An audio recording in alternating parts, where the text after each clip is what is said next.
We are live. Good morning. Yay! Welcome, Yay. welcome. Thank you, Melanie. Thank you for having me. This is awesome. Everyone, as we are populating here for the interview today, I have Sherri Harvey with me. Now, most of you from Greenwood, Indiana, are going to say, "Sherri Harvey, where'd she go? Where did she go?" And so I think it's really great. We have reconnected after all these years. We won't say how old we are, but it was in the 80s when we graduated. Right.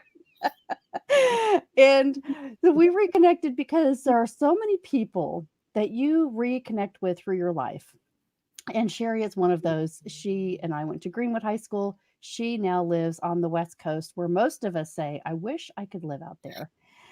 And she's done some incredible things in her life. And I begged her, because of her story, to Mm. come on this platform and share with all of us that maybe have lost contact with Sherri what she has been accomplishing and what she's getting ready to do in her life, and we need to support her. And so she's a teacher, she is a journalist, she is an author, she is from her heart campaigning to save the world, and I love it.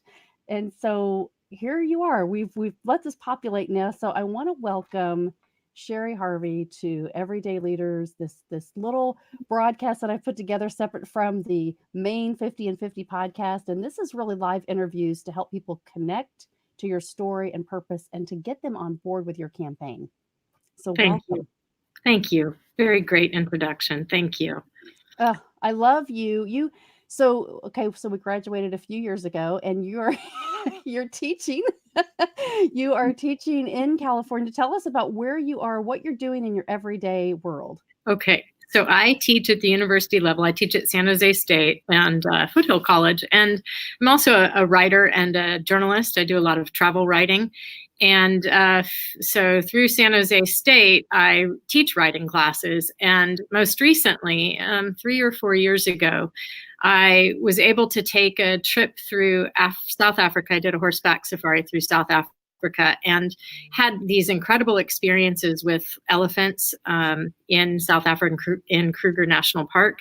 And so as a result, I came home and wrote about it. And I'm also a photographer, and I took a lot of amazing shots of these elephants. And since then, since I returned from South Africa, I have decided that I would like to focus more on animal conservation. And so in February 2020, I'm going to Borneo, which is an island off the coast of Indonesia where orangutans live. And I am going to write about and photograph orangutans in East Kalimantan in Indonesia. And I'm thrilled to be able to have the opportunity to do this. And I have decided that I need to help give back as I can as I get older. And so that's where I'm at, and that's what I'm doing. That is pretty amazing. I mean, you think about different cultures, some people haven't left Greenwood, Indiana yet. And you've traveled around the world. Aw. And what inspired you to do what you're doing? Like what kind of just said, I have to connect to this? Well, I think travel's always been a part of my DNA. And I think when we travel, we get to see how other people live. And I think we get to see how other people do happiness and do success. And I think especially here in our culture, we get so caught up in what success is. And oftentimes we equate it to money and a job, and not that that's not a fair equation. I think it is, but I think there are a lot of different ways to think about being happy. And travel is a way to do that, to see how other people are able to do that, to make connections to other people and other things that we may not have the opportunity to experience. And so all my life I've been a traveler, and coming out to California has been wonderful, but I make it back to Indiana a lot. I do a lot of traveling. I was in Oregon last weekend doing a photo shoot and thinking about possibilities in Oregon. So I just think it's really important to think about and listen to other people's stories and how other people live. I'm going to Borneo, and we're staying with the Dayak culture. We're staying in longhouses in the area where we're going, and we're going to see how they experience deforestation and how they're experiencing palm oil destruction and mining and the illegal pet trade, which a lot of them, probably because of their cultural influence, don't really think that much of it. But the number of orangutans left in the wild is diminishing. And by building an awareness with the rest of the world, I'm hoping not just for orangutans, that we start thinking about what we're doing and think about other people's lives and how other people live, which is hard to do when we're so caught up in our own and just trying to get through the day sometimes of our own lives. You bring up awareness, and I think about, I teach so much leadership classes, and I think of being aware of your environment and just understanding and having that empathy to have that heart. And so many times we forget, that it's just right around the corner, or it doesn't have to be, you don't have to go to a different country. You could No, do it in your neighborhood. And, absolutely. and so there's things that are around us. Absolutely. But having that open mindset to say, I want to learn, I want to understand, is this deeper sensation of what you your heart just keeps pulling you into these things. Well, it's what you've done with everyday leaders. I mean, you want to hear people's story. You want to connect to people. You want to understand their motivation. You want to help them be more empathetic to the world around them. And that universal theme, I think, is so important to live a life of awareness. I think Socrates said, no unexamined life is worth living. Are you doing things you can for the people around you and the things around you to help for sustainability purposes, for awareness? And everybody answers that differently. And they do. So tell me, I'm curious what you've learned when you've gone to different environments. So what's similar, right? So even though things are different, right? It may be a different temperature, it may be different culture, but what do you think is the thread that keeps everybody the same? That's such an excellent question. I mean, I think there are a lot of universal themes. I think everybody wants to make sure their family's safe and provided for. Everybody wants to make sure that they have enough money to help make it through the day. I think everybody wants to be loved. I think everybody wants to be acknowledged. I think there's a human connection about recognizing other people that is so important to I think everybody. When you sit down and talk with somebody and you look them in the eyes and you listen to their story and you hear what they have to say, that's a universal theme. It doesn't matter where you are or what you're doing, but paying attention and having empathy for your fellow human beings, no matter how they live their lives, is such an important thing. And be it a journalist, so you capture, I talked about this with Joe, my husband. He's been a photographer for years and audio, and it's the presentation. Like, you just don't look at something and say, I've taken a selfie and you've captured a moment. You really have to study what you want to get, that expression, that connection with that animal. When you take photographs, you have to wait for the perfect time. Yeah, I mean, that's a really good point. But I think we all sort of do that when we watch a person. We look at their face for facial cues, probably easy to interpret and understand because we are humans. But the same with animals. You start to understand their movements and behaviors. And I photograph a lot of horses. I know how they're going to move. I know what they're going to do. And so in just the quiet moments of watching and observing, we can learn so much. And I think it's the same with people. Do we all listen to each other anymore, especially in such an age with so much screen time? Are we paying attention to the people who are in front of us? Are we somehow paying enough attention to them to acknowledge their humanness and somehow celebrate that? Or are we stuck with our phones a lot? And I think being present is one of the basic skills of photography. You have to be present. You have to pay attention. You have to be a conscientious observer first, and then a storyteller second. And celebrating that person or that animal or that thing is a part of, I think, what taking pictures and even writing is about. So what's your process for writing? I mean, so many people talk about journaling or an idea, but how does that come to you as an artist? That's a very good question, isn't it? I think one of the truisms of travel writing is that you write about the inner journey and the outer journey. So you've got this outer journey that you're taking. You're clearly going to a place, and you're, you know, maybe categorizing the smells and the way that the air feels and the way the clouds are hanging in the sky. And that's important. But what has to also happen in a piece of travel writing is that the writer becomes in touch with what's happening inside and makes these awarenesses, so to speak, of what's happening as a result of this journey. It's one thing to tell about the experience itself, but it's another thing to tell how you as a writer have become changed by your surroundings, by what you see, by what's around you. And I think that it's a process of practice, but I think all of us have this capability to understand our emotions, our own story through writing about it. But again, it's an awareness. It's some sort of a bigger awareness to the inner and the outer journey for writing that probably all of us have the capability to do. Whether or not we're able to utilize it just comes out of whether or not we practice that. Mm-hmm. And how do you recommend to people, because you teach so much of this, what are your tips for telling people like to start the creative writing process? That's a good question too. I mean, I think finding your voice is a hard thing. And I think finding your voice is hard because so much of our training in society teaches us not to have a voice. And I think when you're writing, you have to have a voice. And so you have to be okay with experimenting and trying to find that voice, and knowing that if you write enough, if you spend enough time reflecting, if you spend enough time listening to the things and the people around you, you can find your voice. Like anything else, it's practice. But I think finding your voice, I think categorizing details that somehow make you more aware or bring up a feeling in you or make the hair on the back of your neck stand up or make you go, oh my gosh, look how lucky I am. Look how lucky I am. Because all of us who are alive have so much to celebrate and so much to feel grateful for. And so I think writing about that is a practice, a meditative practice that helps you understand your own way of thinking and seeing the world.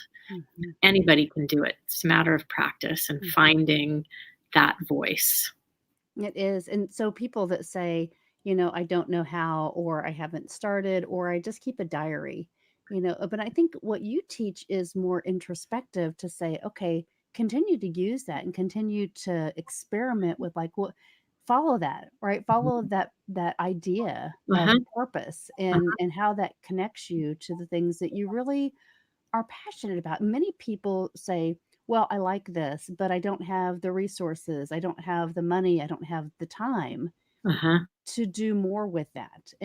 And I just want to encourage people because what you're doing as you're teaching, you could say, well, I've got to teach, I've got classes, I can't go on this journey, I can't go and separate what I do every single day to go across the world for these animals. But you love it and you get the reward from that to be able to then bring back those experiences. Absolutely. And I think too, I teach writing at the college level. I don't care what my students are doing, if they're researching or, writing an essay. I just had them recently write essays about Trump tweets, but I wanted to know what they thought about it. I wanted them to look at the rhetoric and have a reaction to it because that's how they learn to find their voice. It doesn't matter what it is. It's being able to interact with that thing that you're looking at in a way that allows you to have that voice. You wrote a book. What was that process like for you? Yeah. Was it daily? It was here. I want you to write this chapter on mentoring, right? So it was a topic. And I think when we were in creative writing, Carol Wharton, right? When we I love Mrs. Wharton.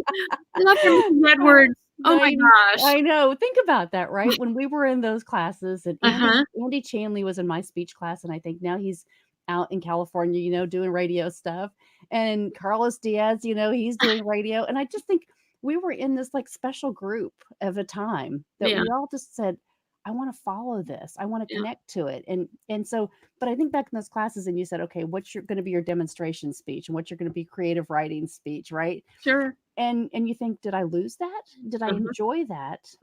And to think about those times that you really had purpose or that you had energy around those groups when you were in school, because that all can come back to you as you go through life and you have more experiences, Uh-huh. right? And really Absolutely. finding a purpose for it. Absolutely.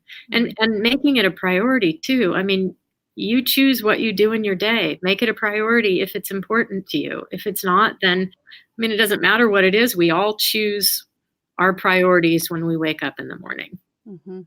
Mhm. So, So when you decided, when you go on these journeys, this one that's coming up in February, tell us how that kind of got set up and sure. what that's going to look like for you. Sure. So I got back from the South Africa trip and spent a lot of time writing about it and pitching stories and pitching pictures, of which I've had one published through Wanderlust, and quite a few of the pictures have been purchased and published as well.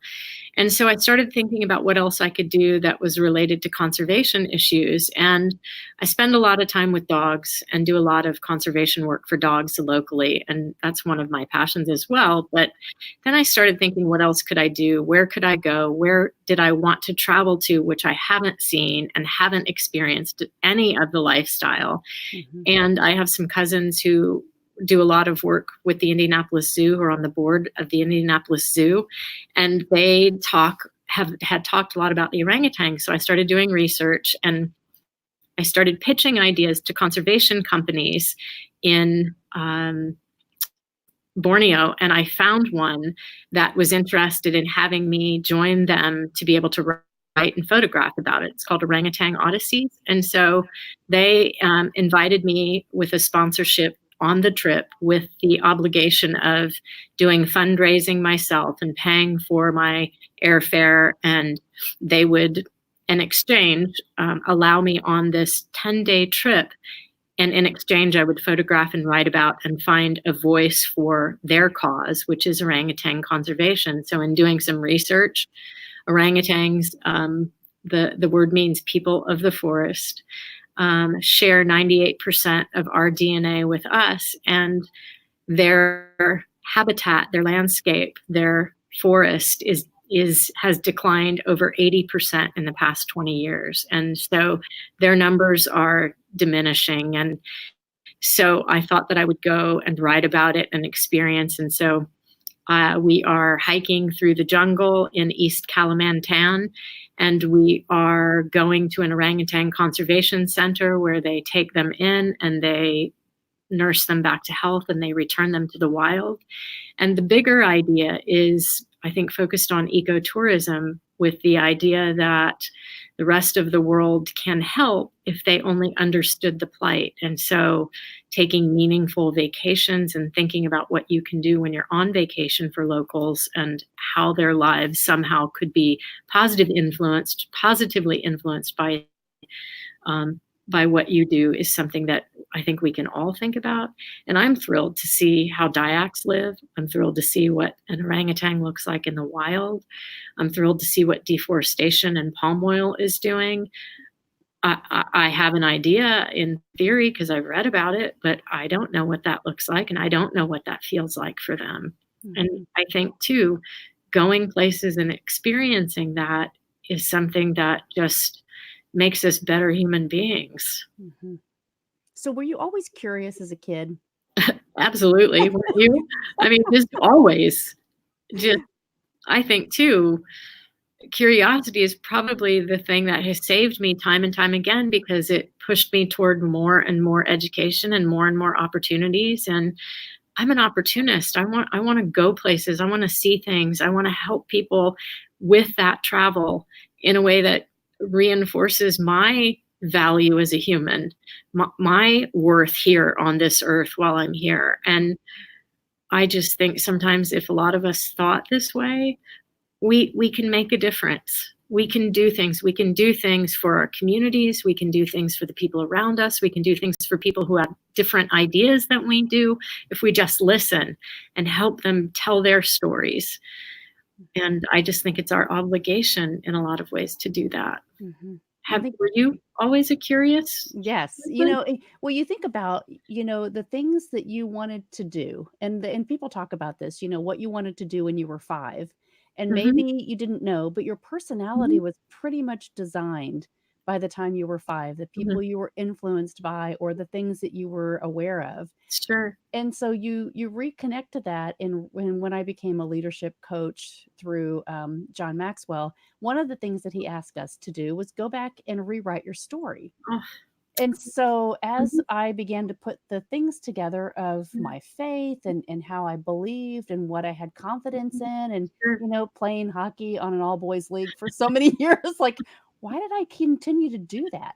Well, think of the courage that took. Think of the courage that took, though, I know, but for you. in the moment, you're Uh-huh, doing it. But then uh-huh, when you go back and reflect on it, you uh-huh, think, how many other people would have stuck with that uh-huh, or would have done it? And then you go, well, is that different? I don't know. I didn't think any different when it was uh-huh, happening. uh-uh, But like you going on these tourism and travels and putting yourself in maybe not so safe zones sometimes, sure, right? To think like, but your curiosity is what drives you and it fuels you to say, well, why wouldn't I? uh-huh, Right? sure, sure. That's a really good point too, and why some of us have more of it than others, I'm not sure. I think too, I don't have children of my own, and my husband, I have 2 stepchildren, but when you have children, I think it changes the playing field a little bit because you're now living for them, but probably in some ways because I don't have children, I have a little bit more luxury to do these things, and Mhm. I I kind of feel it's my obligation to do what I can to give back. If I had kids, it may be a different story, but I don't, and so in that way, how else can I give back? Right. I think you're right on that because I'm in the same situation. But I think, many people also, they get to our age, I'm not going to say what that is, but we feel like there's this compelling, not like our life is over or it's going to be over anytime Mm, soon, but you also feel like you know enough that you need to be learning more so that sure, you can learn faster and you can help other people, sure. kind of bridge that gap, Mhm, right? mhm. And so that's where I feel like I am. And when we reconnected, I'm like, oh my gosh, our spirits are just immediately Oh, back, right? well, you make me feel so comfortable, you have that gift with people. You do, and so but if we all had that gift and we're all able to just sit and listen to somebody and it changed the course of their life because we listened, then we've done something useful. Mhm. I think And so much is true. And if we can just, take that anxiety. A lot of people have anxiety because they have it. And I think creative writing does this. It for me in the last few years, it doesn't matter if you've lost it. If you start journaling about the things that are even just going on in your day to capture yes. whatever. I went to the store and I ran into this person, or trying Mhm, to add value to somebody in your life that's different that mhm, you didn't know. I'm mhm, teaching a class right now on communication, and I uh-huh, challenged everybody, uh-huh, go across the office complex or whatever and figure out a way to connect to that person. Find uh-huh, out something about them that you didn't know, uh-huh, uh-huh, from a human perspective. uh-huh, And absolutely. you're doing it through animals because you Uh-huh, you have that connected spirit with horses and dogs and now orangutans, absolutely. and I love that because if Mm, you can, animals have this sense, right? If you're around an animal and you know that it's calm and you're a calming spirit, that's like this powerful connection in the world that you have, right? You mm, know that you have it. mm, And so to use that to show other people, like, you can just have this calm sense of peace about your life, yeah. and that could relieve, some of the anxiety that I think people experience in the world, is to get around animals, go to the zoo, get a pet, right? Absolutely. Well, the book that I'm working on now, my second book, is called The Accidental Advocate, and it's just about travel stories where some strange, unpredicted encounter with some type of animal has made a difference in how I thought about the trip. And I think it's about awareness and what you invite into your lives and what you're grateful for and how you stack things up in the course of your day that matter to you. And animals have always done that for me, always been a calming force, have always, there's an awareness there that they have that if we can learn to listen, they have a lot to teach us. Mhm. They sure do. And so do you. No, So do you're you. sweet. Oh, You're thank you. amazing. Well, before you go, I want you to be able to tell people how we can get a hold of you, how we can follow you, how we can help Mm. you with your trip that's coming up in February. That's awesome, and thank you. So my website, sherriarfi.com, I put up a tab on there called Accidental Advocates, and there's a Just Giving page set up on Accidental Advocates. If you can spare 10, 15, $20, I would greatly appreciate it, as would they. It's tax deductible. It goes straight to Orangutan Odysseys and the Orangutan Project, and so once you donate, you will get a receipt to be able to write that off on your taxes and know that you've done something fabulous. You can also check out orangutanodysseys.com. And again, if you need help writing or want some help writing your story, send me an email. I'd love to hear from you. And that includes, Melanie, your students too that you have right now. So yeah, That's let me know awesome. how I can help you. So thank you very much for the opportunity. Oh gosh, yes. I think of we talk about, what is an everyday leader, and so I wanted to bring you on here because, as Joe would say, we have a podcast group, and now we have this live, event stuff going on. But I think it's really important because when I started the podcast and all the things that are around everyday leaders, it's recognizing people that have either been in my life, affected my life, that I see that are doing amazing things, Oh, that all we need is support. All we need is to share the story and sure. to be able to say, "Hey, we're on this journey together. How can we help each Yes. other?" Yes. And it's so simple, right? It's not that complicated, but Absolutely. we forget, right? And so if you do one good thing, the gratefulness that people are going through for the month of November, doing one grateful thing, or Mhm. recognizing one thing that they're grateful for, I think Yeah. you absolutely come to the top of that list in Mm, being grateful for the work that you're doing. Thank you. That's very nice of you to say. Thank you. That's So, great.